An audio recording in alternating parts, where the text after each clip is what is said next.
I've had to redo this intro like 2 or 3 times because yeah, I'm trying to contain my excitement.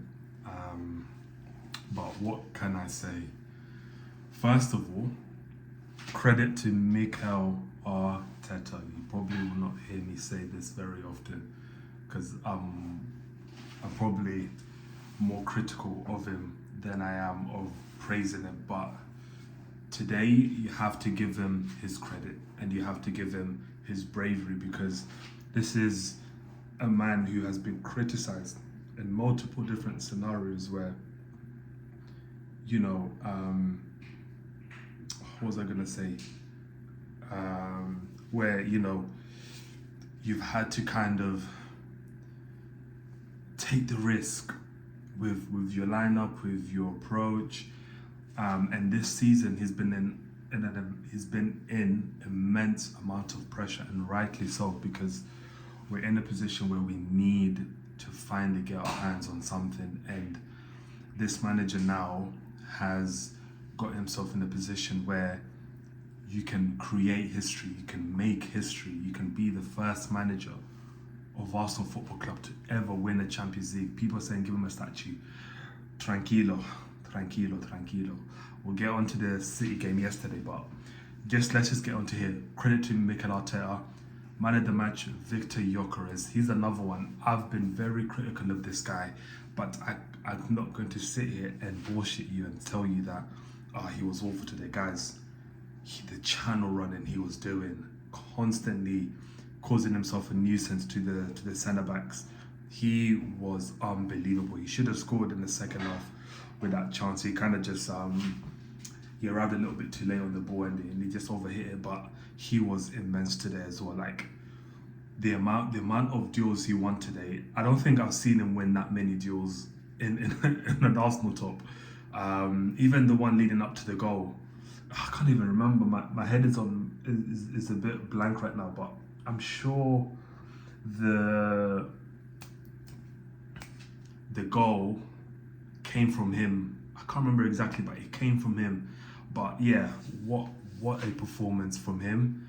And you know, me included, I thought he was kind of soft launching Miles Lewis Kelly in the Fulham game to kind of rest Supermendi to play him in this game, but he went ahead and played Skelly in possibly the biggest game of the season, in a game where you can't afford to make any mistakes. You know, one mistake and it's poof.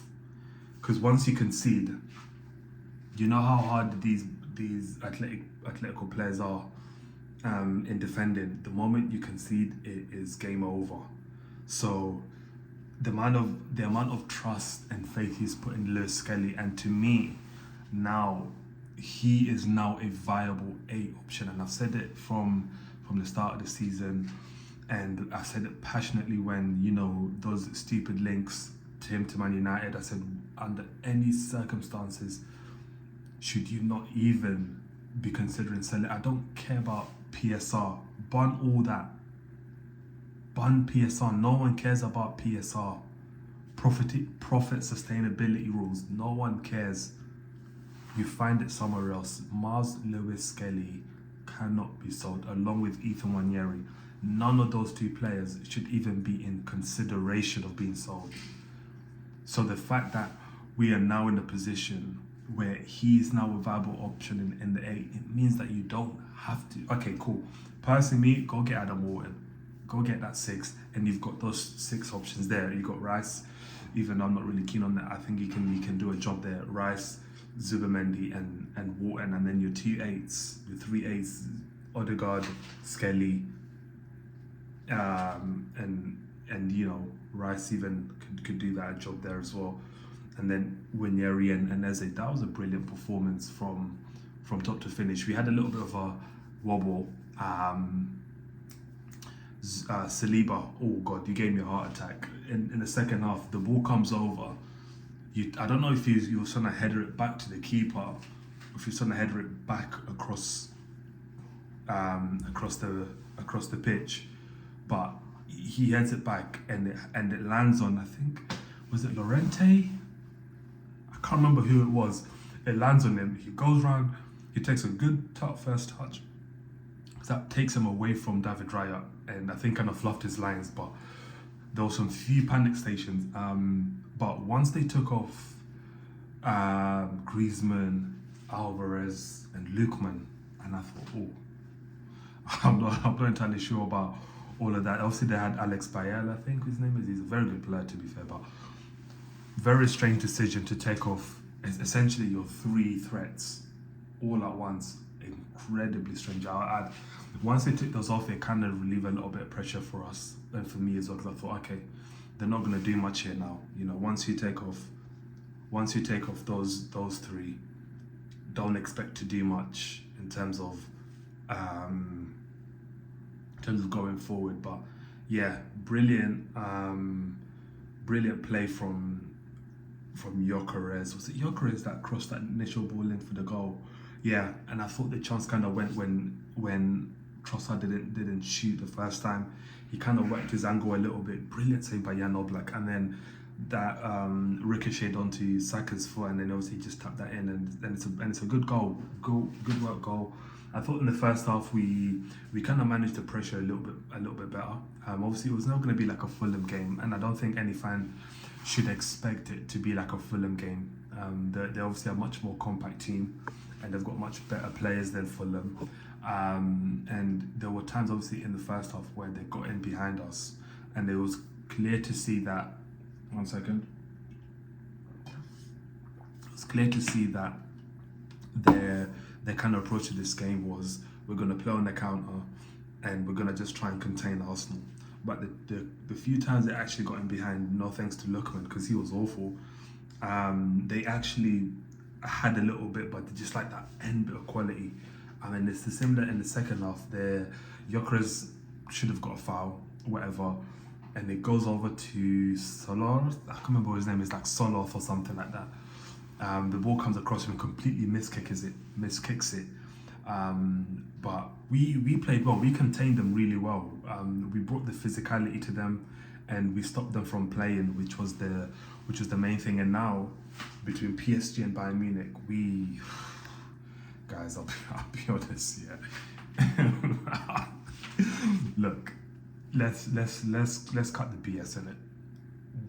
We don't want either of them. Like PSG, for the main reason of that, they've just got a lot of quality going forward, and you know, that level of attack is going to be very difficult to keep quiet unless we get 1 or 2 goals very early on and just shut up shop. Maybe shut up shop, but just contain them.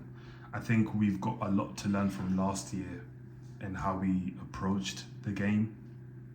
And I think last year,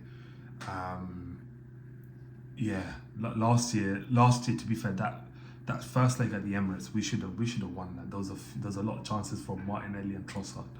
That, you know, the opportunities that were coming across their body, just need to open up your body and slot it into the far right corner. They didn't do that, and obviously that helped PSG a lot. So yeah, and Bayern Munich on the other hand, I think their kind of rigidness and their structuredness helps us in a sense, because the attacking quality of Bayern Munich is nowhere near as potent as PSG, in the sense that PSG have way more game winners. Bayern Munich, it can be, I don't know, guys. Honestly, both teams pose a serious threat, and an incredible threat as well. They're not an easy team to play, either PSG or Bayern Munich. Look, we're going to a final, and the interesting thing is, and the honest thing is that anything can happen in the Champions League final. We've seen upsets, cup final upsets. You know, I'm sure when Chelsea won their first one, when they beat Bayern Munich, you know, that Bayern Munich side was a very good Bayern Munich team. So yeah, who would I want? I'd want Bayern Munich for that same very reason. I'm not trying to see PSG, and I think PSG will be a lot more of a difficult final. But again, you know, these players have to rise to the occasion. This is the sort of occasion that makes winners. And you know, the second half we played well, we contained them. My only issue is that if the attack doesn't pop, there's nothing really on the bench to kind of salvage us.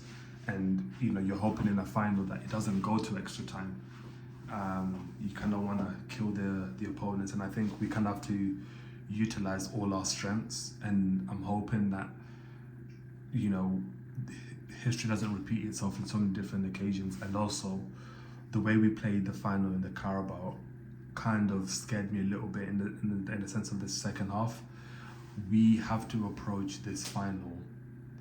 I'd actually say this is probably the time when Arteta needs to kind of utilize his main strengths, which is contain, which is nullify the threat, and just, I don't know. That's why you get paid 50 million a year to work that one out. And I don't think going gung ho is the right approach, and I don't think he will go gung ho in either opposition, whether that's PSG or Bayern Munich. I just don't think that's the right approach, because you end up turning this game into a tennis match, and the last thing you want to do is enter a shootout with any of these teams, because the reality is we will lose. And talking about shootouts, God, Everton, thank God, Messi le Bleu. Oh, honestly, what a game yesterday. My kind of honest analysis of that and my reaction to that is that I had an assumption that it was either going to be Everton or Bournemouth that they'll drop points, and they were like 20 seconds away from losing that game.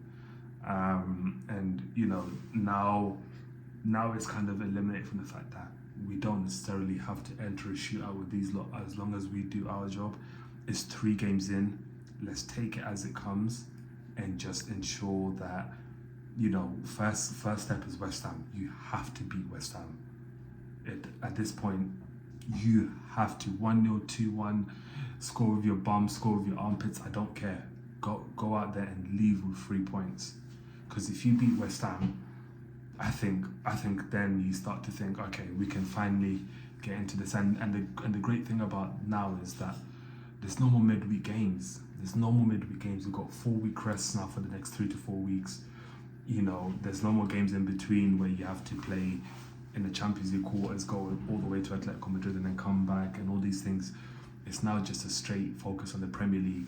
The approach of this now should be park the Champions League final to one side. Now your focus should be on the league.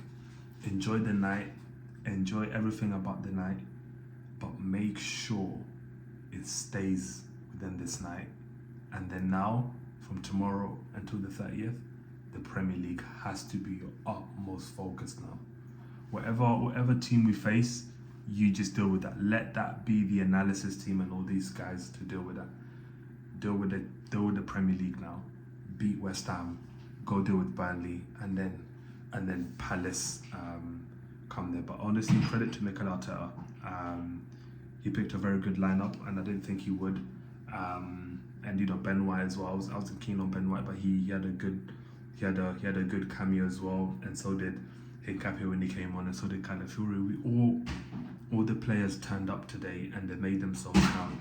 And that midfield, I keep saying it, that midfield is the most balanced we can have in terms of the qualities we have and the options we have in terms of going forward. It is a very, very good midfield, and that's the midfield I would actually go with the final, because at the end of the day, you don't want to play for extra time. You want to play to beat them on a 90-minute, and then deal with whatever happens like that. But super proud of the team. Let's now focus on the Premier League. I don't want to see any of these gimmicks now. End the gimmicks, please, Arsenal, please. I don't want to see anything about movies. Focus on the league. Lead up to the Champions League. Do what you need to do, but please do not overdo it. We have our second chance at a final. We failed in our first one. Now let's rectify the mistakes and learn from that as well. But anyways, I'll see you guys at West Ham, and hopefully with some positives as well.